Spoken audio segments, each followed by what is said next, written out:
Creamy আর কি পরিমাণ tasty এই বুলডাকটা। আবার এখানে মাত্র আমি খাইলাম দেশের বাইরে। আসসালামু আলাইকুম এভরিওয়ান, কেমন আছেন আপনারা সবাই? আমি এবং আশিক আল্লাহর রহমতে ভালো আছি। ঘুম একদমই হয় নাই। কালকে ব্রাজিলের খেলা ছিল, এরপর ইংল্যান্ডের খেলা ছিল। আশিক ইংল্যান্ডের খেলা নিয়ে অনেক বেশি এক্সাইটেড ছিল, এই জন্য দেখা গেছে রাতে একদমই ঘুম হয় নাই। মানে মাথাটা পুরো ঝিমঝিম করতেছে। আমি তো তাও বাসায় থাকবো, আশিকের যে কি হবে আল্লাহ জানে, বেচারার জন্য খারাপই লাগতেছে। আর এই তো ঘুম থেকে উঠলাম, আপনাদের সাথে ভাবলাম আজকে একটা সুন্দর ডেইলি ব্লগ শুরু করি। আমি এখনো মুখে পানিও দেই নাই, জাস্ট উঠে আপনাদের সাথে মাইক্রোফোন লাগায় ভিডিও করা স্টার্ট করলাম। আমার ভিডিওটা যারা আজকে ফর দ্য ফার্স্ট টাইমের জন্য দেখছেন, please do subscribe, thank you so much. উঠেই ভাবলাম বুলডাকটা রান্না করি, এছাড়া অন্য কিছু এত কুইক মাথায় আসতেছে না। আর আজকের ওয়েদার এত এত গরম যা বলার বাহিরে, মানে প্রচন্ড গরম। আর এখানে আমার গতকালকেরই ল্যাম্ব রান্না করা আছে, এটা আমি গরম করতেছি। এখানে ভাত হচ্ছে, আর অল্প একটু ভাত একটু এটার ভিতরে ছিল, তো আমি অলমোস্ট 70% যখন হয়ে আসবে তখন এটার ভিতরে ঢেলে দিব। আর এখন আমি বুলদাকটা রান্না করব। এই ওয়েতে যারাই বুলদাক রান্না করেছেন তারা অনেকে ভালো বলেছেন, দুই একজন বলেছেন তাদেরটা হয় না। তারা আজকের এই ভিডিওটা দেখতে পারেন এবং মানে এইভাবে রান্না করতে পারেন, ইনশাল্লাহ হবে। অল্প একটু অয়েল দিয়ে নেব, বেশি না। আমি অয়েল বেশি একটা ইউজ করি না এটাতে।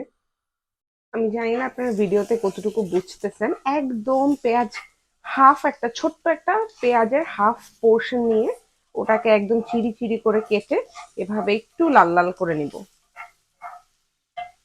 এই যে নাজমা মিনি যে সসেসটা, আমার কাছে বড় সসেস গুলা একটু চিপার লাগে, বাট বড় সসেস গুলা দিলে নাকি আশিকের ওরকম ফ্লেভার পায় না, ওর কাছে ভালো লাগে না। তো আমি হচ্ছে নাজমাই মিনি সসেসটা ইউজ করি, এটা সেন্সবেরি থেকে নেওয়া। 235 245 সামথিং অ্যারাউন্ড এরকম একটা প্রাইস। এমন একটা কুক করতে হয় না, তারপরও আমি হালকা একটু সতে করে নেব। এটা মোটামুটি কুকই করা থাকে, তারপর একটু সতে করে নেব 2-1 মিনিটের জন্য। ভিতরে থাকা এটা হচ্ছে একটু পাউডার মিল্ক চিজ মিশানো কার্বোনারা ফ্লেভারের। আর এটা হচ্ছে স্পাইসি বুলদাক একটা সস। এই সসটা মানে এই দুইটা আমি ইউজ করবো, ওইটার একটা বোতলও আমার কাছে আছে। তো এই দুইটা পুরাটাই আমি দিয়ে দিব। এই স্লাইস চিজ গুলো ইউজ করবো। নর্মালি আমি যখন আমার একার জন্য বানাই I use just one, but Ashiq দুইটা দিলে না দিলে ওর মেজাজ খারাপ হয়, ও একদম ক্রিমি ক্রিমি ওর ভালো লাগে, তাই দুইটা ইউজ করব। একটু ক্যাচআপ ইউজ করব। আপনারা যে কোনো ক্যাচআপ ইউজ করতে পারেন, নট নেসেসারিলি আমি যেটা ইউজ করতেছি এটাই করতে হবে, ক্যাচআপ একটা হলেই হয়। তো আমি জাস্ট এরকম একটু নিয়ে নিব। এখানে আমি জাস্ট মিল্ক ইউজ করব, ফুল ক্রিম মিল্ক। এতটুকু দিলেই এনাফ আই গেস। মানে আমার রান্না করতে করতে মেজারমেন্টটা হাতে চলে আসছে। এখানে জাস্ট সসটা কি পরিমাণ মানে ক্রিমি হয়েছে, এবং আমার কাছে মনে হয় আমি একটু ট্রাই করে দেখি অলওয়েজ এই পর্যায়টাতে। আপনারা এইভাবেই খেতে পারবেন, এত মজা হয়েছে। অনেক একটা জিনিস আছে না, ওই যেটাকে জানি কি বলে, ওই যে রাইস কেক গুলাকে আমি ভুলে গেছি, ওই রাইস কেক গুলাও কিন্তু জাস্ট এই প্রসেসে হালকা করে একটু বানায় খেলে খুব ভালো লাগে। আমি অনেকবার ট্রাই করছি।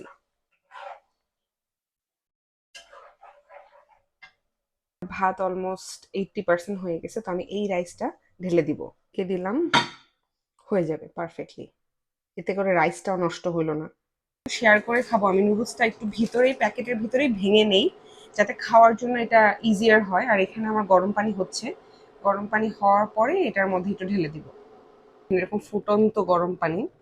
মানে অনেকে বলে অনেক কিছু হয় না, একটু সেম ভাবে মেনটেন করে দেখবেন কত মজা হয়। এখন আমি ফুটন্ত গরম পানিটা ঢেলে দিব, এত বেশি দিব না, লাইক এনাফ। যদি একটু ক্রিমি ক্রিমি খেতে চান, এটা এইটুকু পারফেক্ট পর্যায়ে। জাস্ট ঢাকনাটা দিয়ে ঢেকে রাখতে হবে। হ্যাঁ, ভদ্র হয়ে থাকো। তো এখানে আশিক কাজ করতেছে। আর রোদের কথা নাই বলি, প্রচুর রোদ বাইরে, প্রচুর। আজকে গরমটা অসহনীয়। কি বলতে পারেন আপু ঘুম থেকে উঠে বিছানা গুছান নাই? আমি ঘুম থেকে উঠছিলাম, ও উঠে নাই। আর হচ্ছে বিছানা গুছাবো, ও একবারে চলে যাওয়ার পর আমি পুরা ঘর গুছাই। কারণ ওর ঘুম থেকে উঠেই কিছু কাজ থাকে ল্যাপটপে, সেগুলো করে ফেলে। দেখেন অনেকটাই হয়ে গেছে, পুরোপুরি হয় নাই তো, অনেকটাই হয়ে গেছে, আর কিছুক্ষণ রাখলেই একদম পারফেক্ট। তো আমি এখন এই পর্যায়ে উঠায় নিতে পারি। এটাও একটু আহ, মানে আর একটু বেশি সুপি হইলো, কিন্তু আমি আর একটু ক্রিমি ক্রিমি করতে চাচ্ছি, তো সেই জন্য আর একটু পরে উঠাবো।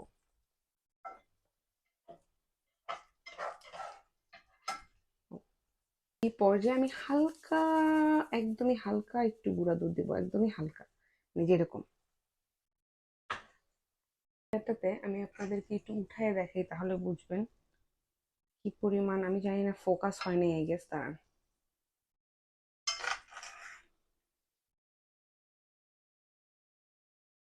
কি পরিমাণ ক্রিমি আর কি পরিমাণ টেস্টি এই বুলডাকটা। ইভেন আশিকের বোনও বলতেছিল, না আমার কাছে তো বুলদা কত ভালো লাগে না, ট্রাই দিস ওয়ে, তারপরে you gonna change your mind. এত মজা, এত টেস্টি, এত জুসি। অ্যান্ড এই রেসিপিটা I got it from my sister, so it's heavenly, trust me. তো আমাদের কোনো ডাইনিং টেবিল নাই আনফর্চুনেটলি, আর সেহেতু আমরা রুমেই টেবিলে খাবো। কেমন হয়েছে জানি না, আশিক জানে। ওর কাছে আমার বানানো এটা খুব ভাল লাগে। এখন শুয়ে শুয়ে খালি বাইরের ওয়েদার দেখতেছি, আসলে ভালোই লাগে এরকম অলস সময় পার করতে, মাঝে মাঝে খুব ভালো লাগে। খালি ভালো লাগে না, বাইরে কেন কাউয়া ডাকবে, বাইরে ডাকবে কোকিল, কবুতর। এত টাকা দিয়ে বিদেশ আসছি। অলমোস্ট 4:30 বাজে। ভাবছিলাম একটু গ্রিন স্ট্রিট যাব, বাট এত গরম, এত গরম, ইচ্ছা চলে গেছে। পরে এখন একদম বিকালের দিক, এই টাইমটাতে আসলে কি খাবো কি খাবো চিন্তা করতে করতে মনে হচ্ছে একটু ভাত ভাজি খাই। একদম ভাত খেতে ইচ্ছা করতেছে না, মানে সাদা ভাত কোনো কিছু দিয়ে মনে হচ্ছে একটু ভাত ভাজি খাই, ডিম ভাজি দিয়ে। বাসায় ল্যাম রান্না করা আছে এখানে, বাট মাঝে মাঝে মনে হয় না যে একটু ঝাল ঝাল করে ডিফারেন্ট কিছু খাই, তো ওইটাই আজকে হচ্ছে। আমি ভাত ভাজিটা আগে একভাবে বানাতাম, পরে আশিক আমাকে ডিফারেন্ট একটা ওয়ে শিখাইছে, সেটা হচ্ছে সবগুলো জিনিস আগে পেঁয়াজ, রসুন আর এই ছোট ছোট মরিচগুলো দেই, স্প্যানিশ মরিচ। এটা আপনারা যে কোনো শপেই কিনতে পারবেন। এই মরিচটা ছোট দেখলেও, বলে না একটা কথা, যে ছোট মরিচের ঝাল বেশি, ওরকম প্রচন্ড ঝাল এবং প্রচন্ড মজার। আমি হালকা করে হলুদ ব্যবহার করব আমি, বেশি একটা করার দরকার নেই, আসলে আমি করি না। দিয়ে দিব সামান্য পরিমাণ লবণ। লবণ পরে লাগলে আরো দেওয়া যাবে। নেড়ে নিব। আপনাদের কাছে, অনেকের কাছে তেলের পরিমাণটা একটু কম মনে হতে পারে। আমি তেল তাও তো যা দিছি, আশিক আরো কম দেয়। ও খাবারে এরকম অয়েলি অয়েলি ভাব থাকা একটা একদম পছন্দ করে না, আর জিম করার পর থেকে তো আরো পছন্দ করে না। এটা যেহেতু একটু লেফট ওভার ভাত, তো আপনাদের একটু এরকম করে দিতে হয় আমাকে, কজ এটা একটু লেফট ওভার প্লাস একটু একটু মনে হচ্ছে যেন আর একটু কিছুক্ষণ থাকলে একটু স্মেল হয়ে যাবে। আর অনেকেই হচ্ছে এই জিনিসটা করে কিনা জানি না, এরকম একটু হ্যান্ডফুল অফ ওয়াটার নিয়ে, মানে হালকা, এটা আর কি নামে মাত্র, একটু পানি নিয়ে আমি উপরে এভাবে দিয়ে দিই। এটা কেন দিই আমি জানি না, হয়তো বা আম্মুকে দিতে দেখতাম, ওই অভ্যাসটা রয়ে গেছে। যে পরিমাণ ঝাল খাই, এতটা ঝাল খাওয়াও ঠিক না। এই ছোট মরিচগুলো অলরেডি অনেক বেশি দিয়ে দিছি, তার মধ্যে আমি আবার 2টা কাঁচামরিচ দিলাম।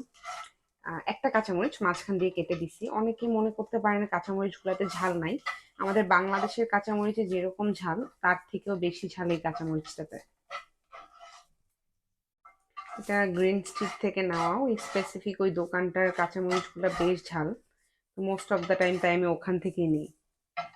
একটা ডিম পাশে দিয়ে দিলাম, দেখা যায় যে একটু ভেজে নিলে ভালো হয়, বাট আসলে আই এম ফিলিং লেজি, আমার এখন ভাজতে একদম ইচ্ছা করতেছে না, তো ভাবলাম একদম পাশে একটু অমলেট করে নেই।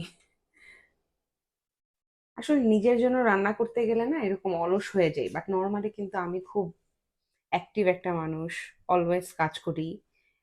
বাট জানি না, নিজের জন্য কিছু করতে গেলেই কেন জানি মনে হয় আর এত যত্ন করে করে কি হবে। আচ্ছা, এরকম কি আপনাদেরও মনে হয়? মনে হলে কমেন্ট সেকশনে জানাবেন কিন্তু।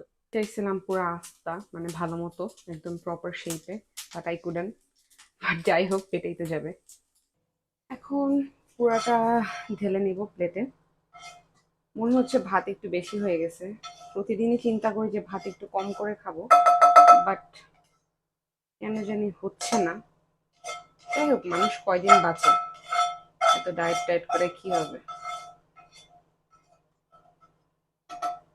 শিল্পা শেঠিও কবরে যাবে, মারা যাবে আর কি, আমিও মারা যাবো, সো ইটস ওকে।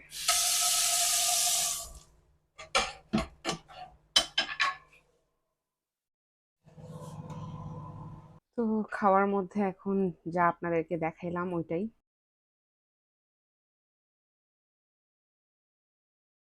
এত থালাবাটি জমে গেছে, জমে গেছে বলতে সকালে আমি নাস্তা করছি, আমি আশিক, তো ওইটাও ধোয়া হয় নাই। আবার এখানে মাত্র আমি খাইলাম, ফ্রিজ থেকে বাটি বের করলাম, ওগুলো এখন ক্লিন করতেছি। দেখেন, বাংলাদেশে একটা ভালো বুয়া আপনি 10-20 হাজার হলে তো ডেফিনেটলি পাবেন, তাই না? একটা ভালো বুয়া, আমি বেশি করেই বললাম, 10-20 হাজার টাকা দিয়ে একটা বুয়া রাখা ব্যাপার না, কিন্তু এখানে তো কেউ 10-20 হাজার টাকার বুয়া হবে না, বুঝছেন? এটাই হচ্ছে বিদেশের একটা সমস্যা। খাও, কাজ করো, কাজ কইরা জব, মানে ঘরের কাজ আর কি, ঘরের কাজ করো, জব করো, প্লাস হইতেছে অন্যান্য জিনিসে সময় দাও, অন্যান্য অনেক কাজ থাকে না, সব কিছু করো। তো এই জিনিসটি আসলে ব্যালেন্স করা লাইফের সাথে, ওয়ার্ক লাইফের সাথে, মানে বাসার যে ব্যালেন্সটা, এটাই না মাঝে মাঝে খুব চ্যালেঞ্জিং হয়ে যায় আমার জন্য। কজ আমি যেহেতু একটু কন্টেন্টও বানাই, তো দেখা যায় যে আমার জন্য এটা কোয়াইট ডিফিকাল্ট হয়ে যায়। আপনারা অনেকেই বলতে পারেন, আপু আপনি তো এখন জব করেন না। আসলে আমি জব না করলেও এখন যে কাজটা আমি করতেছি এটা জবের থেকে অনেক কঠিন রে আপু।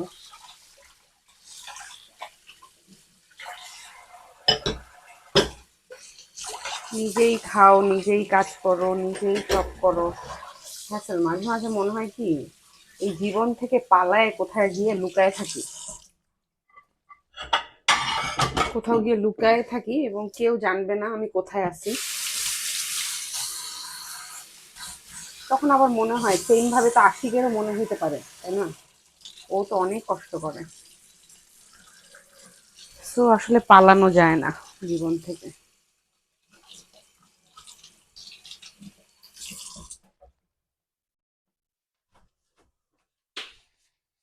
বলতে আমি অলওয়েজ ট্রাই করি একটু হেলদি থাকার, বাট আমি পারি না সামহাও, কেন জানি হেলদি ফুড আমাকে লাইকই করে না। এই যে মাত্র এখন দেখেন 7টা সামথিং বাজে, আমি টিভি দেখতেছিলাম, আমাকে আমার পাশে আমার একটা ফ্রেন্ড আছে, ও আমাকে ডোনাটস দিয়ে গেছে, অনেকগুলা ডোনাটস দিয়ে গেছে। এখন বাজে অলমোস্ট রাত, অলমোস্ট না, 8:30টার মতো। তো আমি এখন একটু বাইরে যাব, বাইরে যাব বলতে একটু হাঁটতে যাব। আমি এই টাইমটাতে হাঁটতে যাই কারণ হচ্ছে এই টাইমটাতে ওরকম রোদ থাকে না, খুব সুন্দর একটা মিষ্টি একটা ওয়েদার, এই জন্য আমি এই টাইমটাতে হাঁটতে যাই। তো এই যাওয়ার আগে আমি একটু মাথায় তেল দিব। মাথায় চুল এত কমে গেছে যে তেল বেশি একটা লাগে না, মানে অল্প একটু দিলেই হয়। একটা সময় আম্মু আমার তেল কিনতে কিনতে বলতো কি, এত তেল লাগে তোর মাথায়, এত শ্যাম্পু লাগে তোর মাথায়, এরকম বলতো। আর এখন দেখা গেছে এটা বলার কেউ নাই, কিন্তু মাথায় চুল নেই, স্ক্যাল্পে দিয়ে নিছি। আমার মাথায় না চুল ছাড়লে বা দেখলে আপনারা বুঝবেন না যে আমার মাথায় চুল কমে গেছে বা কিছু। দেখা গেছে এরকম একটু তেল দিয়ে ইনস্ট্যান্ট শ্যাম্পু করার থেকে আমি কিছুক্ষণ রাখতে প্রেফার করি। তো এরকম অবস্থাতে আমি জাস্ট চুলটা বেঁধে নেব, আর আমি হাঁটতে যাই, একদম আমাদের বাসার এখানে একটা পার্ক আছে, ওইটাতে হাঁটতে বের হই। সো এই তো। তো এই যে চুলে তেল দিয়ে উপরে এরকম খোপার মতো করে সকিনার মতো করে বের হয়ে যাচ্ছি। ইচ্ছা করতেছে বেয়ার ফুটে হাঁটি। পলিশগুলো হাফ উঠছে, হাফ উঠে নাই। তো এখন একটু হাঁটাহাঁটি করব, হাঁটাহাঁটির পরে বাসায় যাব। বাসায় যাওয়ার পরে আজকে আর রান্না গেস করবো না কোনো, কজ ল্যাম্ব আছে, ওইটুকু আসি খেয়ে ফেলবে। কালকের জন্য রান্না করতে হবে, লেটস সি কালকে কি করা যায়, আল্লাহ বাঁচায় রাখলে কালকে অন্য কিছু একটা করব। আর আমি এখানে আসলে দোলনায় দুলি, হাঁটতে আসি বলি, বাট হাঁটতে আইসে আমি দোলনায় দুলতে থাকি। বাট আমার দোলনাটা না অনেকেই মাঝে মাঝে এরকম করে রাখে, মানে প্যাচ দিয়ে একটু উঁচু করে রাখে। এই জিনিসটা আমার খুব ভালো লাগে, কে করে আমি জানি না, বাট যেই করে তাকে অনেক বেশি থ্যাঙ্কস। দোলনায় দুলতে খুব বেশি পছন্দ করি। আপনারা কারা করেন আমাকে জানাবেন কমেন্ট সেকশনে।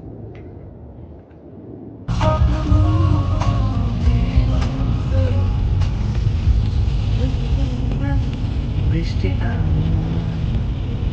বৃষ্টি